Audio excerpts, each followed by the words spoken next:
इस वीडियो में हम पढ़ेंगे कक्षा 10वीं का विषय विज्ञान यानी कि साइंस का पाठ 1 जिसका नाम है रासायनिक अभिक्रियाएं एवं समीकरण। तो शुरू करते हैं। तो इस पाठ में सबसे पहला विषय आता है हमारा रासायनिक अभिक्रिया। रासायनिक अभिक्रिया क्या होती है? जब दो या दो से अधिक पदार्थ मिलकर एक या एक से अधिक नए गुणधर्म वाले पदार्थों का निर्माण करते हैं तो उसे रासायनिक अभिक्रिया कहा जाता है। जब कोई भी दो पदार्थ मिलकर कोई एक नया पदार्थ बनाए जिसके गुणधर्म बिल्कुल अलग हों, जिनसे वो मिलके बना है, तो उसे कहेंगे हम रासायनिक अभिक्रिया। उदाहरण से समझ लेते हैं, बिल्कुल अच्छी तरह से ये समझ में आ जाएगा। जैसे हाइड्रोजन और ऑक्सीजन मिलकर जल यानी पानी का निर्माण करते हैं, तो ये क्या होगी? एक रासायनिक अभिक्रिया। क्यों? क्योंकि इसमें बिल्कुल नए गुणधर्म वाला पदार्थ बनता है जल। जल का गुणधर्म क्या होते हैं? ये आग को बुझाता है, ठीक है, आग लगाता नहीं है, आग को बुझाता है। वहीं जिनसे ये मिलके बना है हाइड्रोजन और ऑक्सीजन, ये दोनों अत्यंत ज्वलनशील गैसें हैं, इनमें बहुत जल्दी आग लग जाती है। लेकिन पानी जो है इन दोनों से ही मिलके बना है, लेकिन इसके गुणधर्म बिल्कुल अलग हैं। तो इस तरह की जो अभिक्रिया होगी उसे कहा जाएगा रासायनिक अभिक्रिया। और किसी भी रासायनिक अभिक्रिया को भौतिक विधियों से उलट नहीं किया जा सकता है। उलट करने का मतलब होगा कि जो नया पदार्थ बना है, अगर हम चाहें उस नए पदार्थ को वापस उन्हीं पदार्थों में बदलना जिनसे वो बना है, तो वो भौतिक विधियों द्वारा नहीं किया जा सकता है।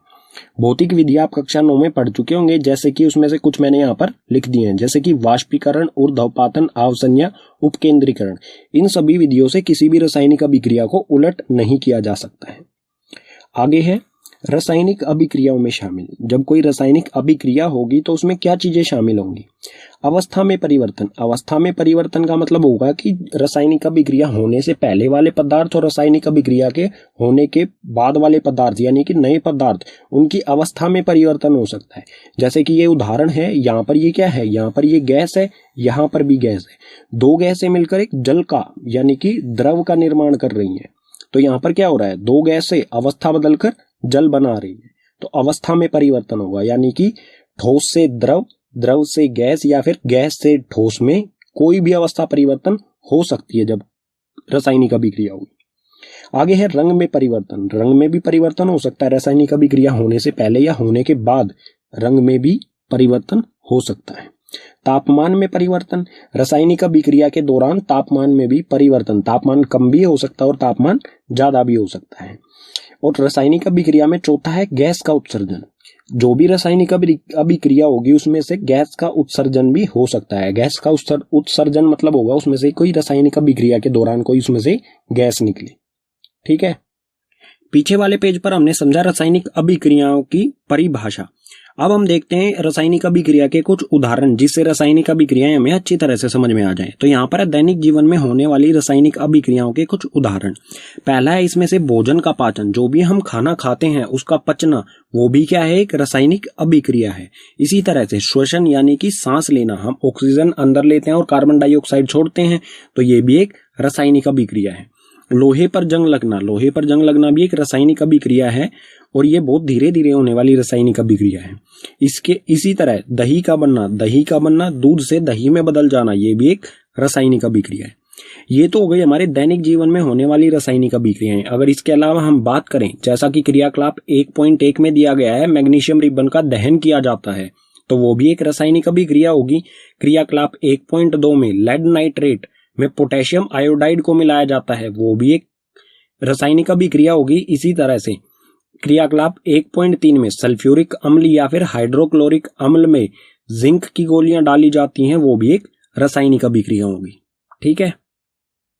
रासायनिक अभिक्रिया में दो महत्वपूर्ण चीजें होती हैं, अभिकारक और उत्पाद। तो ये दोनों क्या होते हैं? पढ़ते हैं। अभिकारक ऐसे पदार्थ जो किसी रासायनिक अभिक्रिया में भाग या फिर हिस्सा लेते हैं, उसे अभिकारक कहा जाएगा। और उत्पाद ऐसे पदार्थ जिनका निर्माण रासायनिक अभिक्रिया में होता है, उसे कहेंगे उत्पादी। उत्पाद यानी कि जो नया पदार्थ बनता है, नए गुणधर्म वाला पदार्थ बनता है, वो होगा उत्पाद। और जिनसे मिलके बनता है उसे कहेंगे हम अभिकारक, ठीक है। उदाहरण की सहायता से इन्हें बिल्कुल अच्छी तरह से समझ लेते हैं, अभिकारक और उत्पाद। उदाहरण ले रखा है हमने यहाँ पर, हाइड्रोजन और ऑक्सीजन मिलकर जल यानी पानी का निर्माण करते हैं। तो यहाँ पर हमें देखना है नया जो पदार्थ है वो कौन सा है। तो नया पदार्थ क्या है? किसका निर्माण हुआ? यहाँ पर जल का, बिल्कुल नए गुणधर्म वाला पदार्थ है जल, तो ये होगा उत्पाद। और जिनसे मिलके बना है वो होंगे अभिकारक। किन किन से मिलके बना है? ये हाइड्रोजन से और ऑक्सीजन से, ये दोनों होंगे अभिकारक। ठीक है, अगला विषय है हमारा रासायनिक समीकरण। रासायनिक समीकरण क्या होता है और इसे किस तरह से लिखा जाता है? तो रासायनिक अभिक्रिया, जो भी रासायनिक अभिक्रिया होती है उसको रासायनिक समीकरण के द्वारा निरूपित किया जाता है, या फिर कह सकते हैं दर्शाया जा सकता है। ठीक है, और रासायनिक समीकरण में, रासायनिक समीकरण के अभिकारक और उत्पादों में, चाहे वो अभिकारक हो चाहे उत्पाद हो, उसमें क्या होता है, पदार्थ के प्रतीकों का इस्तेमाल किया जाता है। जो भी पदार्थ के प्रतीक होंगे उनका इस्तेमाल किया जाता है। पदार्थ के प्रतीकों का मतलब क्या होगा, जैसे अगर ऑक्सीजन है तो उसका प्रतीक क्या होता है, O। नाइट्रोजन है तो उसका प्रतीक होता है N। अगर लोहा है, आयरन जिसे कहते हैं इंग्लिश में, उसका प्रतीक है Fe। तो इन प्रतीकों का इस्तेमाल किया जाएगा, और प्रतीकों को हम सूत्र भी कह सकते हैं। और प्रतीकों के साथ उनकी भौतिक अवस्था को भी दर्शाया जाता है। भौतिक अवस्था यानी कि वो ठोस हैं, द्रव हैं, गैस हैं, या फिर जलीय विलयन है। तो ठोस के लिए हम लिखेंगे S, द्रव के लिए लिखा जाएगा L, लिक्विड होता है। ठीक है, इसे इंग्लिश की फॉर्म में लिखा जाता है। ठोस को कहा जाता है सॉलिड, तो उसके लिए हम लिखेंगे S। द्रव को कहा जाता है लिक्विड, तो L। गैस को गैस ही कहते हैं, तो G। और एक्वस यानी कि जलीय विलयन, ऐसा विलयन जो जल के अंदर बना है, ऐसा, ठीक है, जो जल के अंदर बनता है उसे लिखेंगे हम AQ, यानी एक्वस। इसे इंग्लिश में एक्वस कहा जाता है। तो उदाहरण ले लेते हैं इसका अच्छी तरह से समझने के लिए। उदाहरण ले रहे हैं हम यहाँ पर क्रियाकलाप 1.1 से। मैग्नीशियम रिबन को वायु या फिर कह सकते हैं ऑक्सीजन में दहन कर मैग्नीशियम ऑक्साइड बनाना। क्रियाकलाप 1 में मैग्नीशियम रिबन को दहन किया जाता है वायु की मौजूदगी में। वायु की जगह हम क्या कहेंगे, ऑक्सीजन, क्योंकि यही गैस होती है जो किसी भी दहन का कारण होती है। अगर ऑक्सीजन नहीं होगी तो दहन नहीं होगा। तो उत्तरदायी, दहन के लिए उत्तरदायी गैस होती है ऑक्सीजन, तो वायु की जगह हम कहेंगे ऑक्सीजन। तो यहां पर हमें सबसे पहले पहचानना है अभिकारक क्या है। ठीक है, नया पदार्थ क्या बनता है यहां पर, मैग्नीशियम ऑक्साइड। मतलब ये क्या है, ये है उत्पाद। ठीक है, ये लिख देते हैं यहां पर उत्पाद। जिनसे ये मिलके बना है वो होंगे अभिकारक। तो ये किससे मिलके बना है, मैग्नीशियम से और ऑक्सीजन से, तो ये दोनों क्या होंगे, अभिकारक। ठीक है, तो इसको सूत्र के द्वारा किस तरह से दर्शाया जाता है वो बताने जा रहा हूं मैं। सबसे पहले मैग्नीशियम का प्रतीक क्या होता है, Mg। ठीक है, और ऑक्सीजन का प्रतीक क्या होता है, O2 लिखेंगे हम यहां पर, क्योंकि ऑक्सीजन के 2 एटम इकट्ठे रहते हैं हमेशा। और जो भी अभिकारक हैं, अगर एक अभिकारक है तो कोई बात नहीं, अगर 2 हैं या 2 से ज्यादा हैं तो सभी के बीच में जमा का निशान लगाएंगे। तो मैग्नीशियम जमा में ऑक्सीजन, ये मैग्नीशियम ये ऑक्सीजन। अभिकारक हमारे हो गए पूरे। अब लगाएंगे एक तीर का निशान। ठीक है, तीर का निशान जो है ये रासायनिक अभिक्रिया को दर्शाता है कि यहां पर इन दोनों में मिलकर रासायनिक अभिक्रिया की और उत्पाद इसके सिर की तरफ होता है। ठीक है, तीर के सिर की तरफ उत्पाद क्या बना, मैग्नीशियम ऑक्साइड। मैग्नीशियम ऑक्साइड का सूत्र होता है MgO। तो ये हो गया हमारा रासायनिक समीकरण। और जो तीर होता है इसकी पूंछ, ये पूंछ है, ये जो पूंछ है इसकी तरफ होते हैं अभिकारक। ठीक है, और इसके सिर की तरफ होते हैं उत्पाद। अगर एक से ज्यादा उत्पाद आता है तो उनके बीच में भी जमा का निशान आएगा, जैसे यहां पर हमने जमा किया है, ऐसे ही अगर एक से ज्यादा उत्पाद आते हैं तो उसमें भी सबके बीच में जमा का निशान आएगा। लेकिन ये जो रासायनिक समीकरण है ये संतुलित नहीं है। संतुलित का मतलब क्या होगा, यहां पर ऑक्सीजन के कितने एटम है, 2, लेकिन यहां पर सिर्फ एक ही है। ठीक है, यहां पर कुछ भी नहीं लिखा हुआ ऑक्सीजन के, तो यहां पर एक ही है। दोनों तरफ बराबर होने चाहिए। तो इस तरह की जो समीकरण संतुलित नहीं है उस तरह के समीकरण को कहा जाएगा कंकाली समीकरण। ठीक है, अब इसको संतुलित किस तरह से किया जाता है वो हम देखेंगे अगले पेज पर। लेकिन अभी भी इसमें एक कमी है, क्या, हमने इसकी भौतिक अवस्थाएं नहीं लिखी हैं। तो भौतिक अवस्था के इस साथी से कैसे लिखा जाता है, Mg।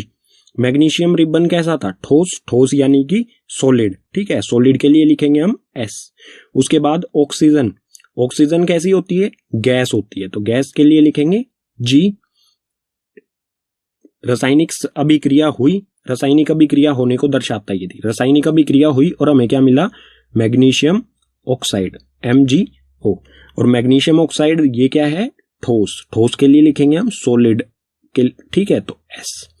तो ये होगी हमारी रासायनिक समीकरण, ठीक है। अब इसे संतुलित किस तरह से किया जाता है वो देखते हैं अगले पेज पर। अब हम देखेंगे रासायनिक समीकरण को संतुलित करना। कोई भी रासायनिक समीकरण होता है उसको किस प्रकार से संतुलित किया जाता है। तो यहां पर है Fe। Fe जो प्रतीक होता है वो होता है लोहा, लोहे का प्रतीक, लोहा जमा में H2O यानी कि जल। लोहा और जल अभिकारक दो हैं, वो अभिक्रिया करके लोहा Fe3O4 यानी Fe3O4 लोहे का ऑक्साइड जमा में H2 यानी हाइड्रोजन गैस बनाते हैं।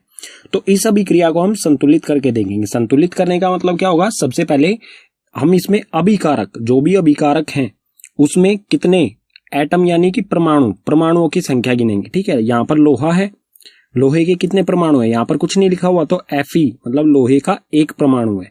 तो इस तरह की आपको एक टेबल बनानी है जिसमें आपको तत्व लिखने हैं एक लाइन में, अभिकारक और उत्पाद। इसमें हम अभिकारक के नीचे लिखेंगे Fe यानी लोहे में कितने परमाणुओं की संख्या है, और इसमें उत्पाद में लोहे में कितने परमाणुओं की संख्या है। इसी तरह से हाइड्रोजन और ऑक्सीजन की।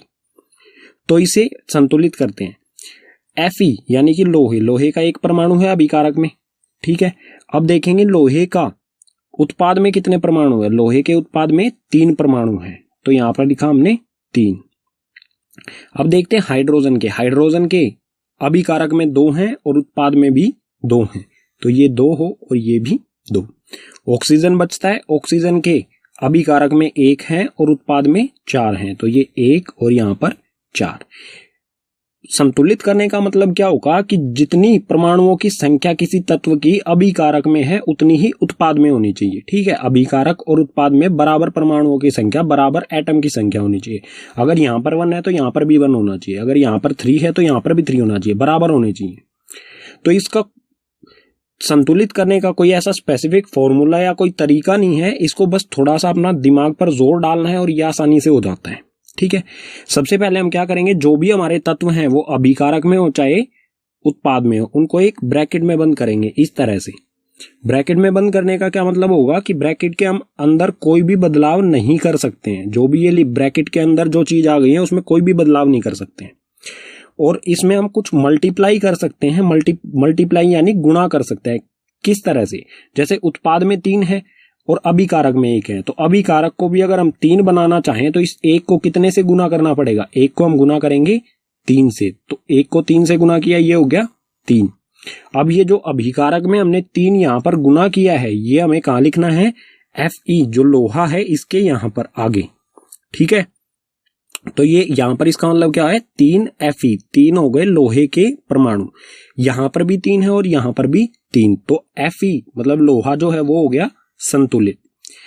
हाइड्रोजन को देखते हैं, हाइड्रोजन यहां पर 2 है और यहां पर भी 2, हाइड्रोजन पहले से ही संतुलित है, इसे हमें करने की जरूरत नहीं है। अब देखेंगे हम ऑक्सीजन, ऑक्सीजन का अभिकारक में 1 है और उत्पाद में 4 है, तो अभिकारकों में हम कितना गुना करेंगे, 4 से गुना करने पर ये क्या हो जाएगा, 1 गुना में 4, 4। तो अब क्या करोगे आप, हाइड्रोजन मतलब हाइड्रोजन और ऑक्सीजन, ऑक्सीजन के पहले यहां तो आप लिख नहीं सकते बीच में 4, आपको लिखना पड़ेगा 4 यहां पर, और यहां पर 4 लिखने का मतलब क्या होगा, 4 दूनी 8, 8 तो यहां पर हाइड्रोजन के हो जाएंगे और 4 ऑक्सीजन का 1 है, तो 4 एकम 4 ऑक्सीजन के हो जाएंगे 4, ठीक है। मतलब ये 4 जो हमने गुना किया है ये पूरे में हाइड्रोजन और ऑक्सीजन दोनों में गुना हुआ है, तो यहां पर भी ये 4 यहां पर गुना करूंगा मैं, तो हो गए 8। इससे ऑक्सीजन तो हमारा संतुलित हो जाता है, ऑक्सीजन के तो हो गए 4, लेकिन इससे हाइड्रोजन जो था वो असंतुलित हो गया, तो हाइड्रोजन को भी देखते हैं। अब इस तरफ तो हम अभिकारकों में तो हम कोई बदलाव कर नहीं सकते हैं क्योंकि हम दोनों के आगे लगा चुके हैं पहले ही। तो दूसरी तरफ देखते हैं, दूसरी तरफ में हमें हाइड्रोजन को करना है उत्पाद, तो यहां पर आएंगे, यहां पर हम कितने से गुना करें कि ये 8 हो जाए, 2 को हम कितने से गुना करें कि 8 हो जाए, तो करेंगे 4 से गुना, तो ये हो गया 8, तो यहां हम लिखेंगे 4। तो ये हो गई संतुलित अभिक्रिया, जहां पर दोनों तरफ अभिकारकों में और उत्पादों में दोनों तरफ बराबर परमाणुओं की संख्या है, 3 3 8 8 और 4 4, सभी के, लोहे के, हाइड्रोजन के और ऑक्सीजन के, सभी हो गए संतुलित।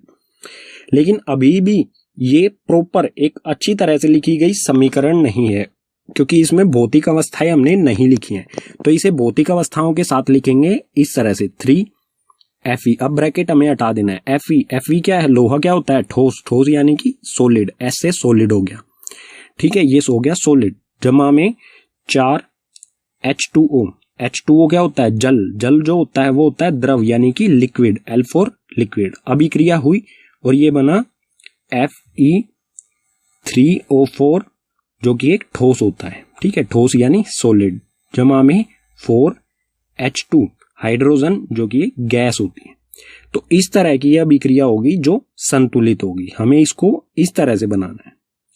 तो एक और उदाहरण देख लेते हैं हम, जो क्रियाकलाप 1.1 से है। मैग्नीशियम रिबन को ऑक्सीजन की उपस्थिति में जलाया जाता है, तो वो है Mg जमा में O2।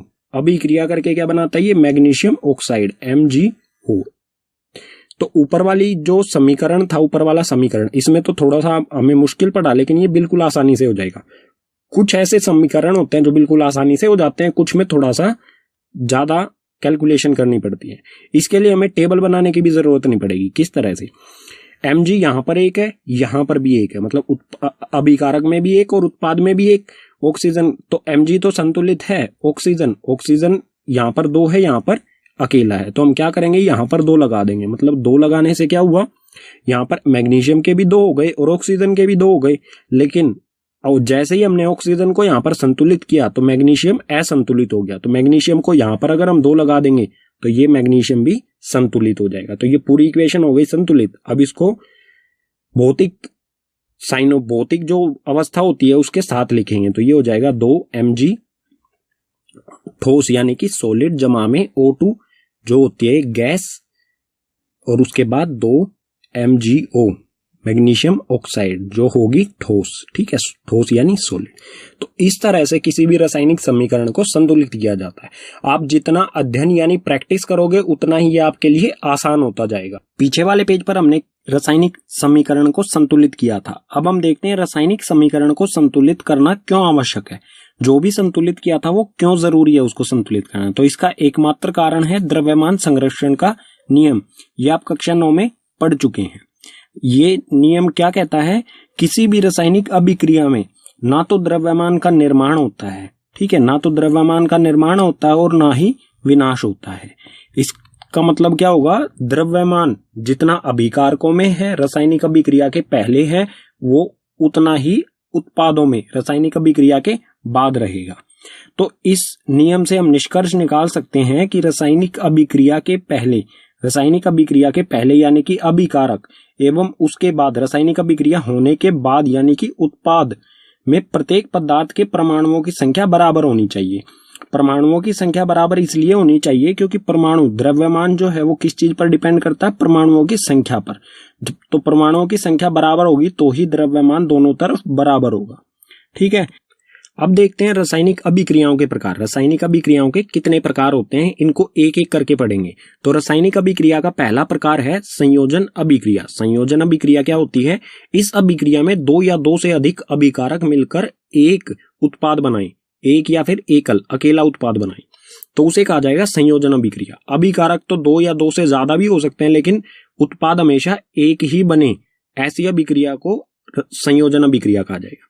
और इसका जो रासायनिक समीकरण कुछ इस तरह से होगा। एक अभिकारक A है और एक अभिकारक B है। 2 अभिकारक जुड़कर, 2 या 2 से ज्यादा अभिकारक जुड़कर अकेला C उत्पाद बनाए, तो इस तरह का जो रासायनिक समीकरण लिखा होगा उसको कहा जाएगा संयोजन अभिक्रिया।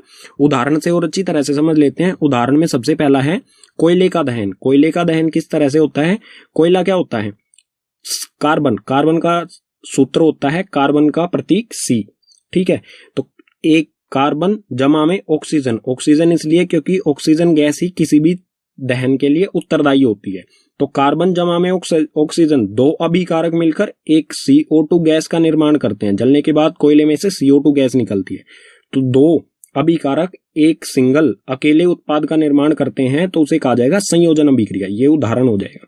इसी तरह से अगला उदाहरण जल का निर्माण भी संयोजन अभिक्रिया के द्वारा ही होता है।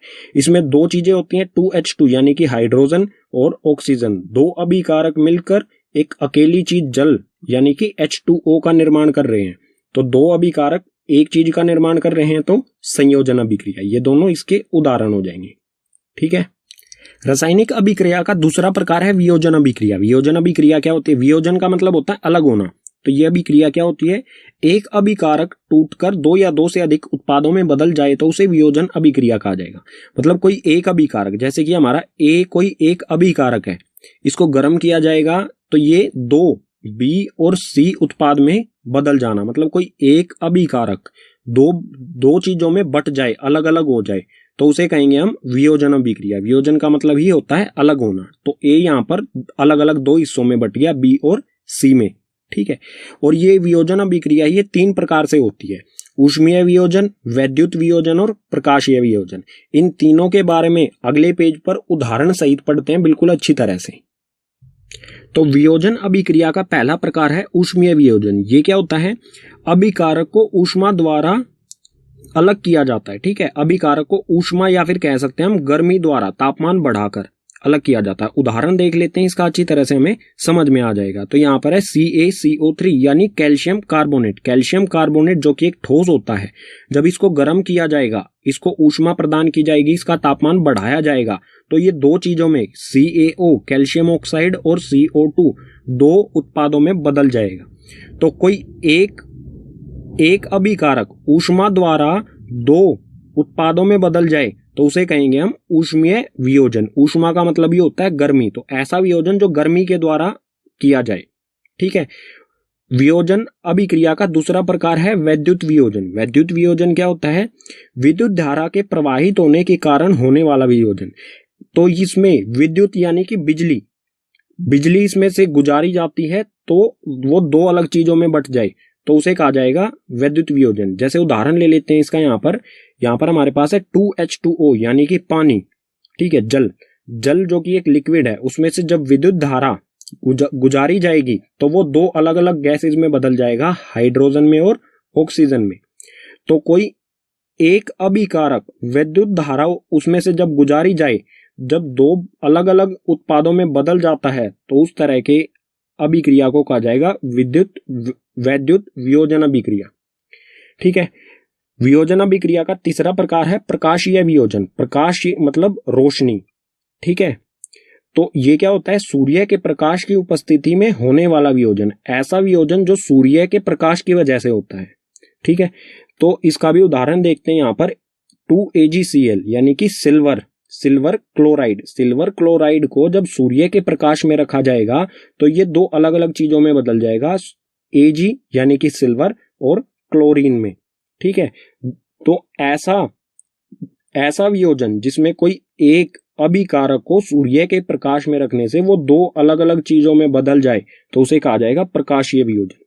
और ये जो अभिक्रिया है प्रकाशीय वियोजन की, सिल्वर क्लोराइड को अलग अलग करना, इसका उपयोग किया जाता है श्याम श्वेत फोटोग्राफी यानी ब्लैक एंड व्हाइट फोटोग्राफी में इसका इस्तेमाल किया जाता है। ये महत्वपूर्ण है, कई बार आपसे एग्जाम में पूछी गई है, ठीक है। रासायनिक अभिक्रिया का तीसरा प्रकार है विस्थापन अभिक्रिया। विस्थापन अभिक्रिया क्या होती है? इस अभिक्रिया में अधिक क्रियाशील तत्व कम क्रियाशील तत्व को उसके यौगिक से विस्थापित कर देता है। मतलब कोई ज्यादा क्रियाशील तत्व है, वो कम क्रियाशील तत्व को कम क्रियाशील के यौगिक में से ही उसको विस्थापित कर देता है। उदाहरण से बिल्कुल अच्छी तरह से इसे समझते हैं। तो उदाहरण है यहाँ पर Fe जमा में CuSO4, मतलब Fe होता है लोहा, CuSO4 होता है कॉपर सल्फेट। इसके नीचे मैंने लिख दिए, इनको आप पढ़ सकते हैं। तो आयरन और कॉपर सल्फेट अभिक्रिया करके, ये दोनों अभिकारक अभिक्रिया करके क्या बनाते हैं? FeSO4 लोहे का सल्फेट जमा में कॉपर यहां से अलग हो जाता है। तो इस इक्वेशन को आप देखेंगे, इस समीकरण को आप देखेंगे तो यहाँ पर कॉपर सल्फेट का जो यौगिक है, ये अभिक्रिया होने के बाद क्या हो जाता है? लोहे का सल्फेट, ठीक है। मतलब ये कॉपर जो है, लोहा कॉपर से ज्यादा क्रियाशील होता है, तो ये ज्यादा क्रियाशील तत्व ने कॉपर को उसी के यौगिक कॉपर सल्फेट में से उसको अलग कर दिया है, ठीक है। उसे विस्थापित कर दिया है, अलग निकाल दिया है। तो सल्फेट के साथ यहाँ पर लोहा आ जाता है कॉपर की जगह, और कॉपर हो जाता है बिल्कुल अलग। तो इसी के कॉपर को इसी के यौगिक कॉपर सल्फेट में से अलग कर दिया जाता है। तो इस तरह की जो अभिक्रिया होगी उसे कहा जाएगा विस्थापन अभिक्रिया। रासायनिक अभिक्रियाओं का चौथा प्रकार है द्विविस्थापन अभिक्रिया। द्विविस्थापन अभिक्रिया क्या होती है? इस अभिक्रिया में उत्पादों के निर्माण दो यौगिकों के बीच आयनों के आयनों के आदान प्रदान से होता है। आयन्स होते हैं, उस पर चार्ज कितना है, जमा का धनात्मक चार्ज है या ऋणात्मक। ठीक है, तो इसका उदाहरण देख लेते हैं, इसे अच्छी तरह से समझ लेंगे।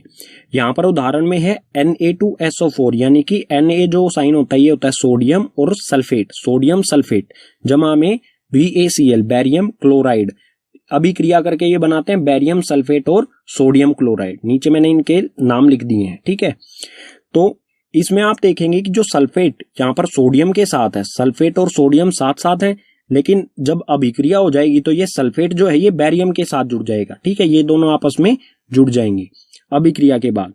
तो यहां पर आप देखो BaSO4, ठीक है, और जो सोडियम है Na, ये Na और Cl क्लोरीन, सोडियम और क्लोरीन जुड़कर NaCl का निर्माण करेंगे।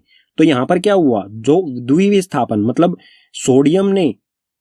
बैरियम ने सोडियम को सल्फेट में से विस्थापित कर दिया और सोडियम ने क्लोरीन में से बैरियम को विस्थापित कर दिया, तो दोनों जगह विस्थापन हुआ है, इसलिए इसका नाम लिखा गया है द्विविस्थापन, क्योंकि इसमें दो दो विस्थापन हो रहे हैं।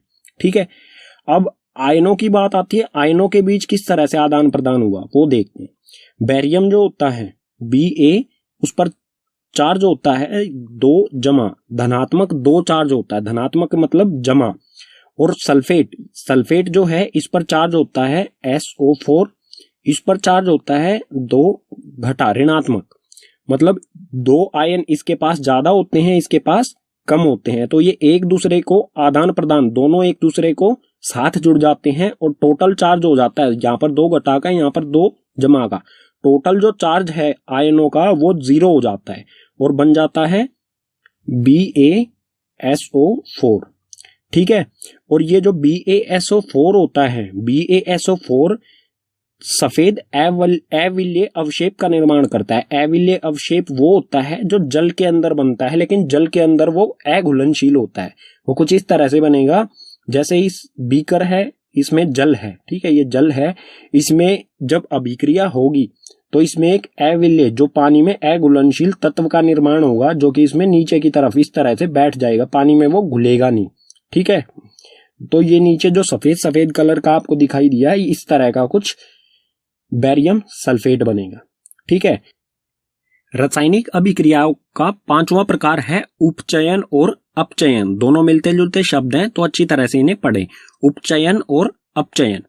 उपचयन क्या होता है, पदार्थ में ऑक्सीजन की वृद्धि होना, या तो पदार्थ में ऑक्सीजन की वृद्धि हो अभिक्रिया के दौरान, या फिर हाइड्रोजन का ह्रास हो। ठीक है, यहां पर रह की मात्रा आएगी, हाइड्रोजन का ह्रास यानी हाइड्रोजन की कमी हो, दोनों कंडीशन में उपचयन कहा जाएगा उसे। ठीक है, अपचयन क्या होता है, बिल्कुल उपचयन का उल्टा अपचयन होता है। अपचयन में पदार्थ में हाइड्रोजन की वृद्धि यानी हाइड्रोजन अगर जुड़ जाए, या फिर ऑक्सीजन का ह्रास यानी कि ऑक्सीजन उसमें से हट जाए, तो उसे क्या कहा जाएगा, अपचयन।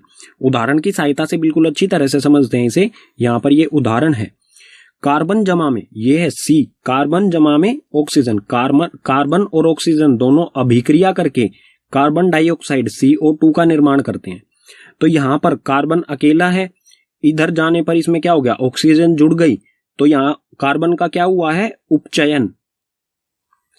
ठीक है, कोई भी एक चीज हो जाए, या तो ऑक्सीजन जुड़ जाए या हाइड्रोजन हट जाए, दोनों कंडीशन क्या होंगी, उपचयन। और अपचयन में क्या होगा, या तो हाइड्रोजन जुड़ जाए या ऑक्सीजन कम हो जाए, दोनों कंडीशन में क्या कहा जाएगा, अपचयन। एक और उदाहरण देख लेते हैं इसका, जैसे यहां पर हो रहा है CuO, कॉपर ऑक्साइड जमा में हाइड्रोजन, कॉपर ऑक्साइड और हाइड्रोजन अभिक्रिया करके जब इनको ऊष्मा, जब इन दोनों को गर्म किया जाता है तो ये बनाते हैं कॉपर जमा में H2O यानी जल। तो यहां पर आप देख सकते हैं कॉपर में से ऑक्सीजन हट गई है, और ऑक्सीजन का हटना, ऑक्सीजन का ह्रास होना क्या होता है, अपचयन। तो यहां पर हुआ है अपचयन। ठीक है, और इसी तरह आप देखेंगे हाइड्रोजन, यहां पर अकेला हाइड्रोजन है, जब यह अभिक्रिया होने के बाद इसमें क्या हो जाता है, ऑक्सीजन जुड़ जाती है। तो ऑक्सीजन का जुड़ना क्या होता है, ऑक्सीजन में वृद्धि होना या ऑक्सीजन का जुड़ना उपचयन। ठीक है, तो इसमें हुआ है उपचयन। तो ऐसी कोई अभिक्रिया जिसमें अपचयन और उपचयन दोनों एक साथ ही हो जाएं, दोनों एक ही अभिक्रिया में हो रहे हैं, तो इस प्रकार की इस प्रकार के रासायनिक समीकरण को कहा जाता है रेडॉक्स। ठीक है, रेडॉक्स अभिक्रिया। पीछे वाले पेज पर पढ़ा हमने उपचयन और अपचयन। अब हम देखते हैं दैनिक जीवन में उपचयन अभिक्रियाओं के प्रभाव। दैनिक जीवन में उपचयन, उपचयन यानी कि ऑक्सीजन का जुड़ना, दैनिक जीवन में ऑक्सीजन के जुड़ने के क्या प्रभाव पड़ते हैं। तो सबसे पहले इसमें संक्षारण। संक्षारण क्या होता है? जब कोई धातु आर्द्रता यानी कि नमी, वायु, पानी, अम्ल आदि के संपर्क में आता है तो धातु संक्षारित हो जाता है। संक्षारित मतलब कमजोर होने लग जाता है जब इन सब चीजों के आर्द्रता, वायु और पानी, अम्ल आदि के संपर्क में आता है। इसे हम जंग लगना भी कह सकते हैं। उदाहरण देख लेते हैं, अच्छी तरह से हमें समझ में आ जाएगा। जैसे उदाहरण, लोहे पर जंग लगना। लोहा जब होता है वो पानी, इस पर पानी लगता रहे या हवा इससे टकराती रहे तो ये क्या होने, इस पे जंग लगने लगता है। काला लोहा जो होता है उसकी परत पर लाल लाल सा पाउडर बनने लग जाता है जो कि जंग होता है इसमें। ठीक है, तो लोहे पर जंग लगना भी संक्षारण का ही उदाहरण है। इसी तरह चांदी पर काली परत बनना, ये भी एक संक्षारण का ही उदाहरण है। तांबे पर हरी परत बनना। तांबे के बर्तन होते हैं, कुछ दिनों बाद अगर वो ऐसे ही रखे रहते हैं तो उनपे काली परत, हरी परत बनने लग जाती है, तो वो होता है तांबे का संक्षारण, यानी तांबे पर जंग लगना। और जो संक्षारण होता है इसके कारण धातु जो है वो कमजोर हो जाता है, और संक्षारण से बचने के लिए कोई भी धातु है उस पर हमें करना पड़ता है पेंट। ठीक है, पेंट किया जाता है संक्षारण से किसी भी धातु को बचाने के लिए। तो आपके घर में जो भी लोहे की वस्तुएं होंगी, गेट या फिर जो भी है, उस पर पेंट किया जाता है। ठीक है, दूसरा उपचयन अभिक्रियाओं का प्रभाव है विक्रगंधिता। विक्रगंधिता क्या होता है? वसा युक्त और तैलीय खाद्य सामग्री, जो भी हमारा खाना होता है जिसमें वसा हो या फिर तेल से बना हुआ खाना जो होता है, वो वायु के संपर्क में आने पर उपचयित हो जाते हैं। उपचयित होने का मतलब क्या होगा? वायु से वो अभिक्रिया कर लेता है लंबे समय तक। जब वायु के संपर्क में रहेगा तो वो वायु के साथ अभिक्रिया कर लेता है और उपचयित यानी कि ऑक्सीजन उसके साथ जुड़ जाती है, जिससे उनके स्वाद और गंध में परिवर्तन हो जाता है। जब लंबे समय तक खाना रखा रहता है उसका स्वाद बिल्कुल बदल जाता है। ठीक है, और उसमें से गंध यानी कि बदबू आने लग जाती है, खाने लायक नहीं रहता है वो। ठीक है, और विक्रगंधिता से बचने के लिए क्या किया जाता है? जैसे चिप्स पैकेट्स आते हैं, चिप्स जो होते हैं तेल में तले हुए होते हैं, तो चिप्स पैकेट्स जो होते हैं उसमें बहुत समय तक वो रहते हैं पैकेट्स में, तो वो उपचयित क्यों नहीं होते हैं? क्योंकि पैकेट्स जो होते हैं, चिप्स के पैकेट्स, उसमें गैस डाली जाती है जिसके कारण वो फूले रहते हैं। उस गैस का नाम है नाइट्रोजन। नाइट्रोजन गैस जो है वो उपचयित होने से बचाती है किसी भी खाद्य सामग्री को। एक तरीका तो है नाइट्रोजन गैस पैकेट्स में हम डाल के उपचयित होने से, विक्रगंधिता होने से हम बचा सकते हैं अपने खाने को। दूसरा तरीका है उसे ठंडा कर देंगे। ठीक है, फ्रिज में अगर हम रख देंगे, फ्रिज में कोई भी खाना हम रखेंगे तो उससे विक्रगंधिता धीमी हो जाती है। ठीक है, दुगना समय लगता है उसे फिर विक्रगंधित होने में। रासायनिक अभिक्रियाओं के प्रकार पढ़े हमने 1 से लेके 5 तक। अब रासायनिक अभिक्रियाओं को दूसरे प्रकार से भी वर्गीकृत किया जाता है, उसको पढ़ते हैं।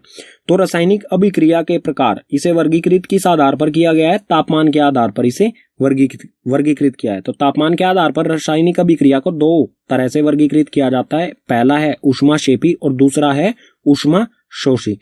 तो ऊष्माक्षेपी अभिक्रिया क्या होती है? जिन अभिक्रिया में उत्पाद के निर्माण के साथ साथ ऊष्मा का भी उत्सर्जन होता है तो उसे कहा जाएगा ऊष्माक्षेपी अभिक्रिया। जैसे उदाहरण से अच्छी तरह से समझते हैं, ये अभिकारक है। उदाहरण है प्राकृतिक गैस का दहन। प्राकृतिक गैस को जब जलाया जाता है तो वो एक ऊष्माक्षेपी अभिक्रिया होती है कुछ इस तरह से। प्राकृतिक गैस होती है CH4 यानी मीथेन। ठीक है, मीथेन को जब दहन किया जाता है, दहन के लिए उत्तरदायी गैस कौन सी होती है? ऑक्सीजन। तो मीथेन को ऑक्सीजन की उपस्थिति में दहन किया जाता है, यानी 2 अभिकारक जब इन्हें दहन किया जाएगा तो कार्बन डाइऑक्साइड गैस बनेगी, पानी बनेगा, लेकिन पानी किस फॉर्म में है? गैस की फॉर्म में है, यानी कि पानी जो है वो वाष्प है। ठीक है, वाष्प की फॉर्म में है, और उसके साथ साथ बहुत सारी ऊष्मा होती है। जब आप गैस जलाते हैं तो उसमें बहुत सारी गर्मी होती है। ठीक है, गर्म होती है गैस बहुत ज्यादा। तो इस तरह की अभिक्रिया जिसमें हमें ऊष्मा मिलती है उत्पाद के साथ साथ, 2 उत्पाद हो रहे हैं लेकिन उसके साथ साथ हमें ऊष्मा भी मिल रही है, तो इस प्रकार की अभिक्रिया को कहा जाएगा ऊष्मक्षेपी अभिक्रिया। ऊष्माक्षेपी अभिक्रिया। दूसरा है ऊष्माशोषी अभिक्रिया, ये बिल्कुल ऊष्मक्षेपी का विपरीत है। ऊष्माशोषी अभिक्रिया क्या होती है? जिन अभिक्रियाओं में अभिकारकों को तोड़ने के लिए ऊष्मा, प्रकाश या विद्युत ऊर्जा की आवश्यकता होती है। मतलब क्या होगा, इसमें कोई अभिकारक है हमारा, यहाँ पर मान लेते हैं ए अभिकारक है, इसे तोड़ने के लिए हमें इसमें या तो ऊष्मा, इसको तोड़ने के लिए या तो ऊष्मा, प्रकाश या विद्युत की ऊर्जा इसे देनी होगी। ठीक है, इसमें हमें मिलती है, इसमें हमें देनी पड़ती है ऊष्मा तोड़ने के लिए इसे, तो उसे कहा जाता है ऊष्माशोषी अभिक्रिया। और ऊष्माशोषी अभिक्रिया के उदाहरण हो जाएंगे जो कि वियोजन अभिक्रिया, ऊष्मीय वियोजन अभिक्रिया का उदाहरण था। ठीक है, ऊष्मा, प्रकाश और वैद्युत वियोजन, जो तीन प्रकार का वियोजन होता है, वो तीनों उदाहरण इसके भी उदाहरण हो जाएंगे ऊष्माशोषी अभिक्रिया के। ठीक है, तो पाठ हो जाता है कंप्लीट। तो उम्मीद करूंगा कि आपको पाठ के सभी विषय समझ आए होंगे। अगर आपको पाठ के सभी विषय समझ आए हैं तो इस वीडियो को अपने मित्र यानी क्लासमेट के साथ साझा कीजिए, शेयर कीजिए। और अगर कोई भी ऐसा विषय रह गया है जो समझ में नहीं आया है तो उसे कमेंट बॉक्स में कमेंट कीजिए। और वीडियो देखने के लिए धन्यवाद।